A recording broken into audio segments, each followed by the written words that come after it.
ay rated SPG. Striktong patnubay at gabay ng magulang ang kailangan. Maaaring may masiselang tema, lengguwahe, karahasan, sexual, horror o droga na hindi angkop sa mga... Hindi nga makapaniwala itong si Wilfred na buntis nga muli itong si Carol. Dahil nawala na nga ang tiwala ni Wilfred kay Carol simula nga nang sabihin na nga ni Ronnie ang lahat ng nalalaman nga niya.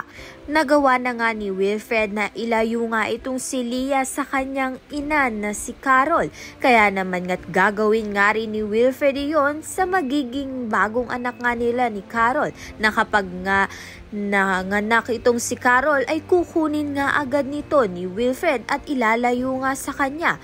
Dahil dito na-stress nga itong si Carol dahil hindi nga siya pinaniniwalaan nito ni Wilfred. Kaya naman nga dinala nga siya sa ospital.